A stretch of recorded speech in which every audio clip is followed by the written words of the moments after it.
김용태 당선인이 개혁신당은 국민의힘에 관심을 좀 줄여달라, 민주당 상대하기도 바쁘다라고 했는데요. 이번에는 이 대표님 차례예요. 비대위원이 된 김 당선인에게 한마디 해주시죠. 저는 요즘 윤석열 대통령 까는 것밖에 안 하는 것 같은데 반응은 김용태 당선인이 제일 많이 하는 것 같아요. 본인이 그렇게도 싫어하던 장해찬 최고위원의 모습을 닮아가고 있는 것이 아닌가. 김용태 당선인도 최근에 기사를 보면은 천하람 위원장에 대한 지적이나 개혁신당에 대한 지적, 이준석에 대한 평가 이런 거 하는 것 외에는 기사가 잘 안 보이는 것 같아요. 그 이준석 까는 거는요, 시기별로 주력하는 사람들이 있어요. 근데 그분들 별로 그렇게 성과가 좋지 않은데 굳이 그걸 꼭 찍어 먹어봐야겠느냐.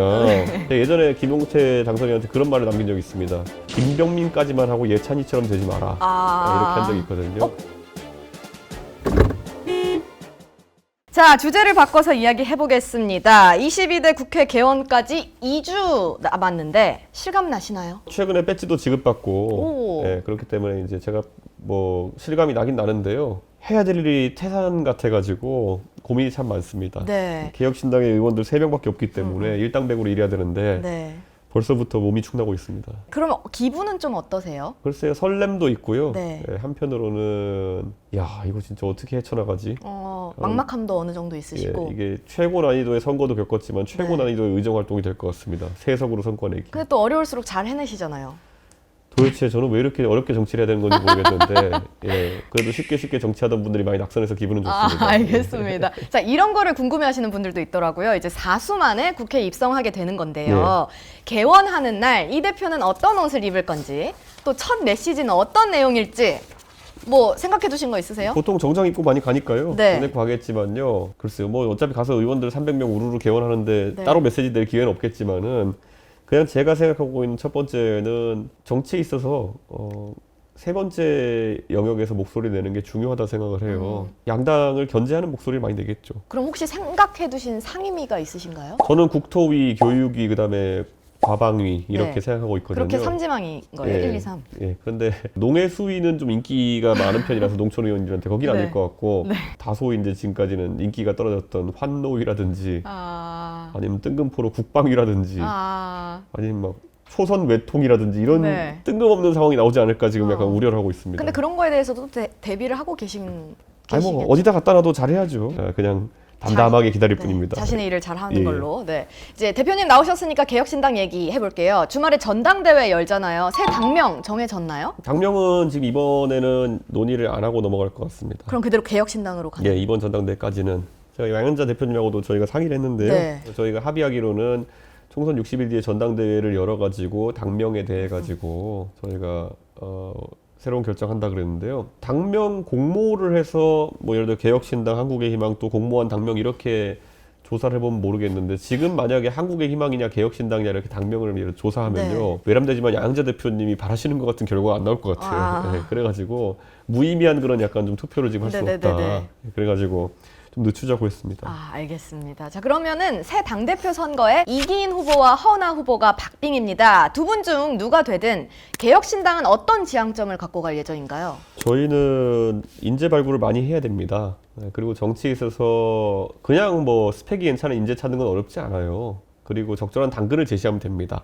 그런데 제3당이 어떤 인재를 영입한다는 거는 같이 고생할 사람들을 키워내야 되는 거거든요. 그렇기 때문에 저는 이번에 전당대회에 출마한 5명의 후보 전부 다 그 길에 함께 동참해준 동지들이 너무 고맙고 결국에는 당세 확장입니다. 당세 확장 사람 중요하죠. 모으고 그리고 지지를 올리고 이게 제일 근본인데 제일 어렵죠.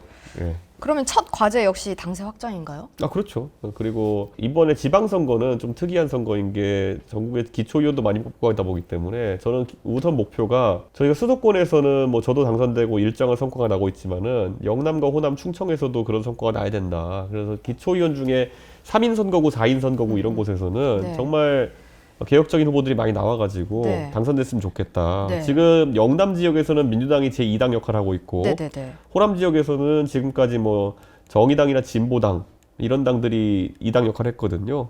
그런데 영남과 호남에서 저희가 2당 정도 역할을 하는 게 우선 저희 지방선거의 단기적 목표다. 그래서 개혁신당에 많은 후보군들이 왔으면 좋겠다. 그런 생각입니다. 혹시 뭐 생각해 두신 인재 같은 분 계세요? 기초의원은요 거의 한 3,000명 공천해야 될걸요? 그러니까 그래요? 굉장히 뭐 오늘부터 10분씩 모아도 사실 쉽지 않기 때문에 관심 있으신 분은 저에게 이메일이나 페이스북이나 아니면은 뭐 인스타그램 DM으로 연락 주시면 제가 안내하겠습니다. 네, 알겠습니다. 자, 그럼 이 대표님 개인적 질문도 드릴게요.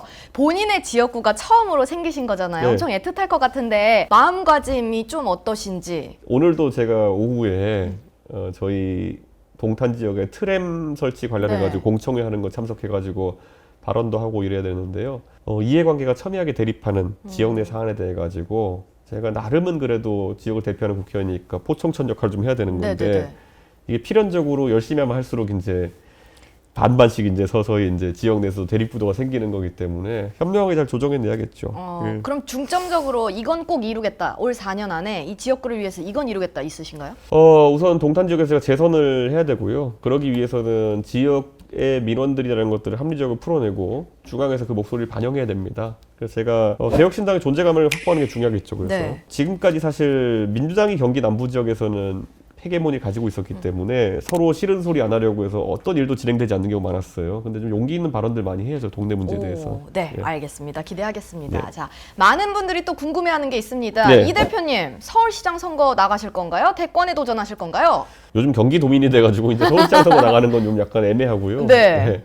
경기도지사 선거 나가라는 분도 있고 한데 네. 지금 그런 거는 생각할 계제가 아닙니다. 어. 개혁신당 같은 경우에는 네. 좀 더 당세 확장에 아까 좀 매진해야 되는 시기고요. 물론 당세 확장의 일환으로서 지방선거에서 광역단체장 후보를 내는 것도 중요할 수 있겠지만 저 개인적으로는 의정활동 통해 선거하는 게 더 중요하다. 그런 생각을 하고 있습니다. 네, 그러면 혹시 대권에는 도전하시겠네요? 지금 분위기로 봤을 땐 떠밀려서 도전할 수 있어요. 개혁신당의 대권 주자가 많이 나오지 않으면은.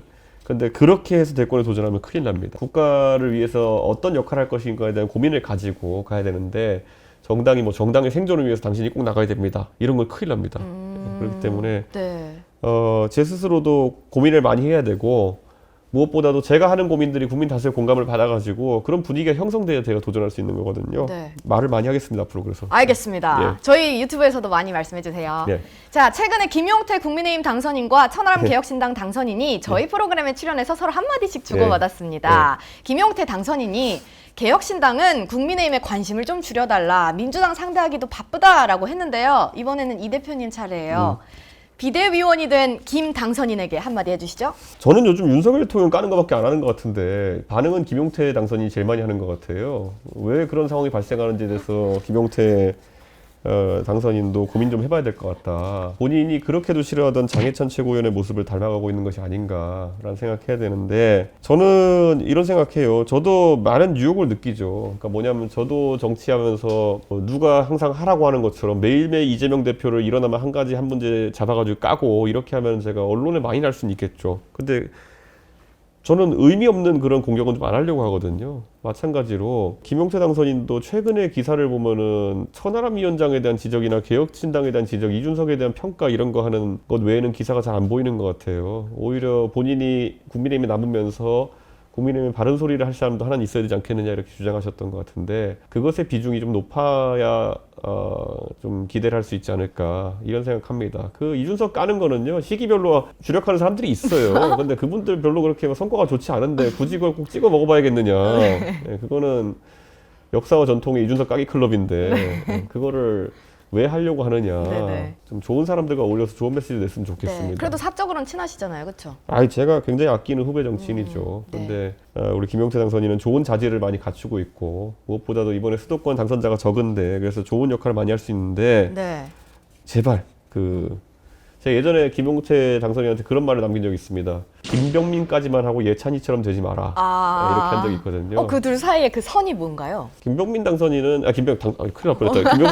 김병민 그 후보는 남을 아프게 지적하는 말은 또 잘 못해요. 그러니까 뭐 약간 선하신 것 같아요, 성품이. 선한 거 이전에 약간 두리뭉실해가지고 사람이 그래서 뭐 이렇게 막 헤드라인 나올 정도로 사람을 까고 이러지 않거든요. 근데 장해찬 최고위원은 좀 뭐 저랑 좋은 시절이 더 많았지만은 좀 이상하게 이제 좀 선거 앞두고 저를 공격하던 시절에는 네.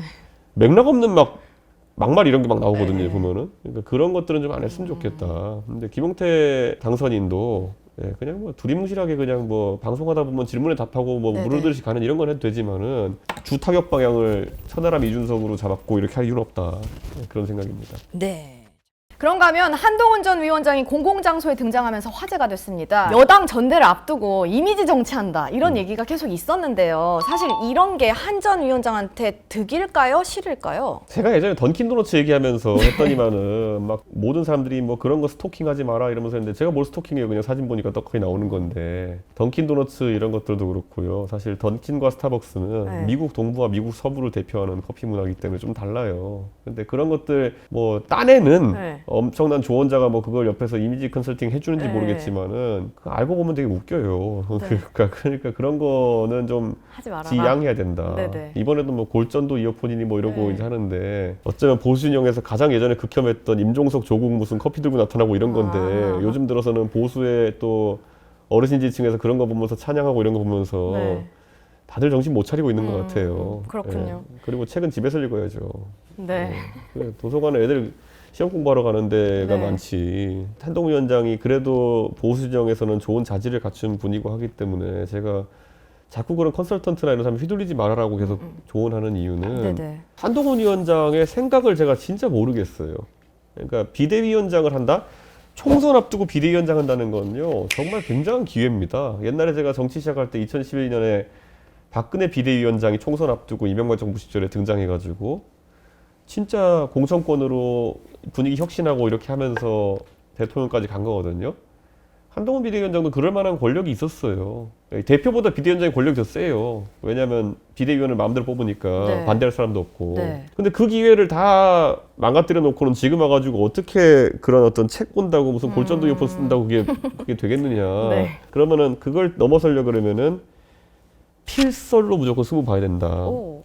글 쓰는 것, 네. 말하는 것을 승부 봐야 된다. 정치인의 매력은 이제 거기서 나오는 것인데 저는 한동훈 위원장이 그 착각을 하면 안 된다. 네. 보여주기에 너무 치중하면 안 된다. 우리가 황교안 대표가 사실 보수 진영이 내놓을 수 있는 그런 이미지 정치의 최고봉인데 목소리 멋있죠, 잘생기셨죠, 검사 출신에 공안 검사니까 또 이념적으로 또 이런 것도 실적 있죠. 그런데 그분도 한 방에 총선 때 이제 성과가 안 나니까 무너지잖아요. 우리가 지금 와서 그럼 그 황교안 총리가 왜 그렇게 맥없이 무너지셨냐. 물론 나중에 부정선거 이런 것도 하셨기 때문에 이미지 깎인 것도 있지만은 필설이 기억이 안 나요. 황교안 총리가 당연히 지적 능력도 뛰어나다고 하시지만은 딱 기억에 남는 글이나 아니면 네. 말로써 사람에게 감동을 주거나 이런 행보가 별로 기억이 안 나거든요. 저는 그 황교안 총리하면 기억나는 거는 가발 논란이 있다가 네.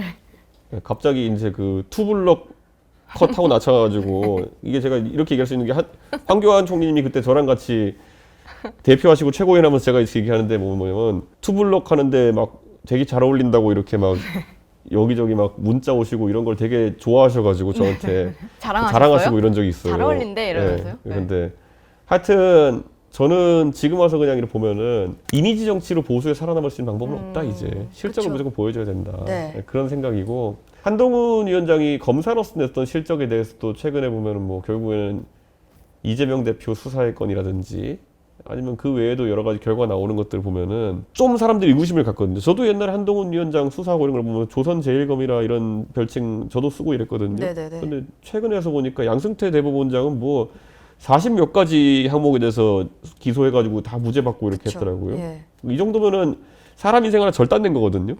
근데 이런 것에 대해 가지고 사실 국민들이 이제 다시 평가하기 시작하면은 도대체 한동훈 위원장은 어떤 가치를 들고 정치를 해야 되느냐를 재정립해야 되는 시기거든요. 검사로서의 성과에 대해 가지고는 최근에 보니까 좀 아닌 것 같다는 얘기가 나오고 있고 법무부 장관 시절에도 보면은 글쎄 지금 뭐 이재명 대표장 수사나 이런 거 지휘했던 거 보면은 별로 그다지 뭐 성과가 안 난 것 같고 그러면 당대표 비대위원장 격하면서 선거 성과도 없는 것 같고 네. 이제 이미지 하나 붙들고 정치하려고 하는 거는 굉장히 사상 두각입니다.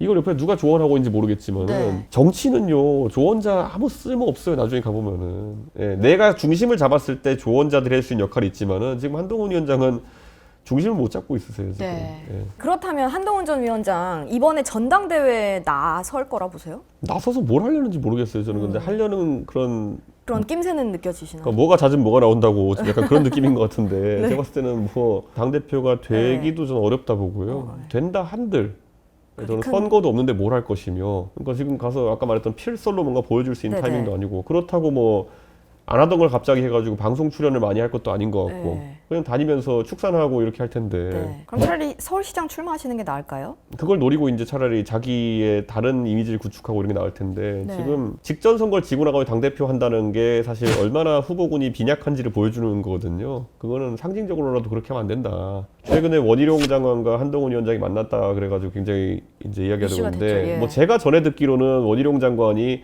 한동훈 위원장에게 출마를 만류하려고 만났다는 얘기가 있던데 아, 그래요? 예, 그런 면에서 한동훈 위원장에게 해줄 수 있는 조언이 많았을 거예요. 네, 원희룡 그쵸. 장관이. 예. 정치도 경력이 있어야 더 잘할 수 그렇죠. 있는 예. 거니까요. 그런가 하면 차기 당대표로 거론된 몇몇 분들이 계시잖아요. 나경원, 유승민, 안철수 등 대부분 친윤이 아닌 분들인데 비윤 인사가 당대표가 되고 나면 여당도 당정 관계라던가 뭔가 달라질 여지가 좀 있을 거라고 보세요? 저는 이번에 전당대회 하면 가장 먼저 예측되는 거는 투표율이 굉장히 낮을 거예요. 네. 예, 선거지고 의기소침한 상태에서 있는 전당대회는 투표율이 굉장히 낮고 네. 조직 선거가 될 가능성이 높습니다. 룰을 바꾼다면요? 룰을 바꾸는 것도 쉽지 않을 것이다. 저는 이렇게 생각하고 왜냐하면 대통령과 그 당시에 비대위원장이던 정진석 비서실장의 네. 선택이 틀렸음을 인정해야 되는 거거든요. 정무적으로 과연 대통령이 용납할지 아니면 중간에 또 방해할지 저는 방해할 거라 봅니다. 그렇기 때문에 네. 바꾸기 되게 힘들 것이다. 알겠습니다. 자, 그런가 하면 원내대표 단독 추대에 이어서 당대표까지 입맛에 맞는 국회의장, 이거 너무 사당화된 민주당 아닌가라는 우려의 목소리가 있는데 어떻게 평가하세요? 이재명 대표는 본인의 어쨌든 대한 체포동의안 처리나 그런 것들이 트라우마로 남아가지고 이런 식의 정치를 하도록 만들었다 이렇게 봅니다. 이재명 대표가 의회 정치 경험이 지방자치단체장 경험보다 상대적으로 적기 때문에 의회에 내 편이 없다는 생각을 많이 했던 것 같고 그래서 공천도 이렇게 일방적으로 했던 것 같은데 네. 저는 다양성이 상실된 정당은 네. 결국에는 취약점을 드러낼 것이다 봅니다. 예전에 새누리당이 한나라당이 제일 강성했을 때가 언제냐면요. 친박과 친이가 반반씩 갈라져서 싸울 때였어요. 그때 싸움은 격렬했지만은 어느 쪽이 당권을 잡아도 충분히 국가를 경영할 수 있는 능력이 있을 정도의 그런 인재풀을 가지고 있었거든요. 그래서 친이계가 다소 이제 주춤하고 국민들의 지탄을 받을 때는 친박계가 등장해가지고 이렇게 정권을 잡을 수 있고 친박계가 또 미진할 때는 친이계가 또 다시 등장해서 이런 경쟁 관계가 사실상 존재했던 게 중요했는데 이재명 대표는 그 경쟁을 스스로 없애버렸습니다. 네. 그러면 이재명 대표가 이끄는 세력이 앞으로 좋은 일도 있겠지만 안 좋은 일도 있을 텐데 그럼 그것을 뭐로 그러면 안 좋은 상황을 돌파할 것이냐 네네. 그게 없는 상황에서 망가질 수밖에 없다. 저는 그런 생각을 합니다. 네, 마지막 질문인데요. 이제 사실 저희 월요일마다 유승찬 정치 컨설턴트님이 나오시는데 이분이 그런 얘기를 하셨습니다. 22대 국회 가을 대첩이 우려된다. 이 대표님과 개혁신당 가을 대첩에 대한 각오 한 말씀 부탁드립니다. 가을 대첩이 아니라요. 제가 얘기했던 네. 것처럼 T-익스프레스가 될 겁니다. 그래서 그냥 쭉 떨어질 겁니다. 이렇게. 예, 무중력 낙하 비슷하게 할 겁니다. 대첩도 아닐 것이다. 예, 그래서 T-익스프레스 같은 상황이 발생했을 때 보수 진영의 지지자들이나 아니면 정치인들이 솔직히 2016년에서 많이 배웠으면 좋겠어요. 그러니까 2016년에 그 탄핵까지 이르는 과정이라든지 그런 게 얼마나 한심했는지를 봤으면 좋겠어요. 뭐 각자의 생각에 따라서 누구는 뭐 유승민, 김무성이 배신자였다 이런 얘기도 하겠지만은 그때 오히려 그 당 여당과 청와대가 보여준 정무적 능력이라는 거는 거의 바닥 수준이었거든요. 뒤집어 말하면은 122석인데 탄핵당했다는 거는 얼마나 모질게 굴었으면은 그렇게 사람들이 돌아섰을까에 대해 가지고 그때 청와대가 오히려 생각해야 되는 거거든요. 그래서 지금 윤석열 대통령은 이미 그걸 넘어선 지 오래입니다. 그러면은 지금 T-익스프레스 타지 않으려 그러면은 네, 중간에 비상제동장치라도 걸려 그러면은 네. 당정 관계를 어떻게 풀어갈지에 대해 가지고 고민해야 되고 그때 결국에는 유튜브니 뭐 전부 다 이런 사람들 모여가지고 유승민, 김무성 배신자 만들고 이렇게 하면서 박 대통령을 지킨다고 나섰던 사람들이 보수 다 무너뜨린 겁니다. 지금 윤석열 대통령도 마찬가지예요. 지금 결국에는 그 윤석열 대통령을 무너뜨릴 사람들은 지금 오히려 대통령을 도와야 된다는 이런 얘기 하는 사람이고요. 지금 또 어떻게든 또 이제 한동훈 위원장을 또 붙들고 뭐 하나 또 만들어 보려고 하는 사람들 그거 예전에 황교안 총리 붙들고 뭐 만들어 보려던 사람과 똑같은 길입니다. 네. 그걸 꼭 굳이 또 찍어 먹어봐야 된다면 찍어 먹어볼 텐데요. 아마 그렇게 하다가 보수는 또 똑같은 방식으로 몰락할 겁니다. 보수 쪽에서요. 지금까지 그때 유승민, 김무성을 공격하기 위해서 정말 말도 안 되는 소리 많이 해놔가지고 해당할 수 없는 구멍들이 있었던 거거든요. 그런데 지금도 보면요. 이준석 깐다고 신나게 해놓은 말들이 많아가지고 한동훈 위원장도 할 수 있는 게 별로 없어요. 예. 예를 들어 이런 거잖아요. 대통령에 대해서 뭐 싸가지 없게 하지 마라. 뭐 바른 말을 하더라도 싸가지 없게 하지 마라. 뭐 이런 거.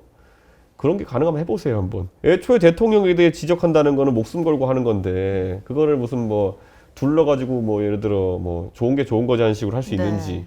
보수 정치권에다 주문하는 순간 보수 정치권 죽습니다. 그렇군요. 네. 그러니까 저는 지금 어차피 보수 진영의 지지자들이나 아니면 이런 사람들에게 놓여진 과제는요.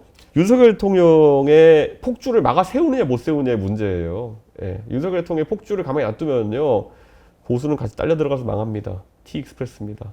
그런데 그걸 막아 세우면은 또 그 막아 세우는 사람을 또 싸가지 없다 배신자 뭐 이렇게 막 몰아 세우면은 못 막는 거예요. 지금 와서 저한테 많이 그런 분들 얘기하시잖아요. 예전에 윤석열 대통령이 얼마나 이상했으면 네가 대선 때 그랬겠느냐. 요즘 이제 생각하시는 분들 많다고. 재평가 내시고 계시네요. 제 평가 정도가 아니라 제가 미친 사람입니까? 저도 그때 제가 윤석열 대통령의 가장 큰 문제는요. 제가 본인을 떨어뜨리기 위해 가지고 그랬다 생각해요. 그냥 논리적으로 제가 그 사람을 떨어뜨려서 얻을 수 있는 이익이 없잖아요. 그래도 그걸 믿으니까 문제인 겁니다. 제가 윤석열을 떨어뜨리고 이재명한테 알량거려가지고 민주당 공천을 받아가지고 국회의원이 되려고 한다라는 이 말도 안 되는 시나리오를 믿으면서 유튜브에서 말하는 대로 그러면서 정치력이 이 모양이 된 거거든요. 그러니까 저는 제발 제정신으로 이 보수 진영에 계신 분들이 정치에 임했으면 좋겠다 그런 생각입니다. 자, 인사의 전당 이제 마지막 시간입니다. 라스트 원미니 코너인데요. 이준석 대표님께 딱 1분 드리겠습니다. 원래는 원하시는 상대 여쭈려고 했는데 네. 대통령한테 하는 거 어떠세요? 예. 그렇게 할 수 있습니다. 청개구리라고 하셨으니까 감안해서 네, 한 말씀 부탁드립니다. 예, 우리 윤석열 대통령께서 최근에 많은 고민이 있으실 겁니다. 아까 말했던 것처럼 본인이 탄핵 때 특별검사팀에 있었기 때문에 결국에는 특검이라는 것이 어떻게 작용할 수 있는지 너무 잘 알고 있기 때문에 어디 말도 못하고 꽁꽁 앓고 계신 거 잘 알고 있는데요. 그랬을 때 박근혜 대통령을 생각해 보시면서 박근혜 대통령과 똑같은 길을 걷지 않으시기를 저는 바라고 있습니다. 그 말인즉슨 주변에 보면은 굉장히 희망 회로를 돌리시는 참모들이 많을 거예요. 그때 박근혜 대통령 주변에도 우리 탄핵 당해도 된다. 탄핵 당하면은 헌법재판소 가면은 뭐 보수 성향의 헌법재판관이 많으니까 우리가 살아날 거다. 이런 조언했던 분들도 있었던 걸로 알고 있어요. 근데 지금 윤석열 대통령 옆에 정무적으로 어떤 분들이 조언을 하는지 제가 듣고 있는데요. 이분들 원래 MB 때도 그렇고 보수 팀 내에서 C급, D급으로 불리던 분들이거든요. 이런 분들 말 듣고 정치하시다가 대형 사고 터질 수 있습니다. 그렇기 때문에 앞으로 좀 역량이 되는 분들 조언을 좀 들으시고요. 예, 그리고 정말 보수를 사랑하고 대한민국을 사랑하는 사람들이 누구인지를 임기 2년차 이제 지난 상황 속에서 되짚어 보세요. 예, 본인한테 도움이 되는 말을 했던 게 누구이고 말 들었더니만 지금까지 망하게 만든 사람이 누구인지 그거 판단하셔야 됩니다. 예, 술은 줄이셔야 되고요. 네, 알겠습니다. 자, 오늘 여기까지 듣겠습니다. 바쁘신 와중에 시간 내주셔서 너무너무 고맙습니다. 예, 감사합니다. 오늘 이준석 개혁신당 대표와 함께한 중립기업 마무리하겠습니다. 구독과 좋아요, 알림 설정 한 번씩 꼭 눌러주세요. 시청해주신 여러분 고맙습니다.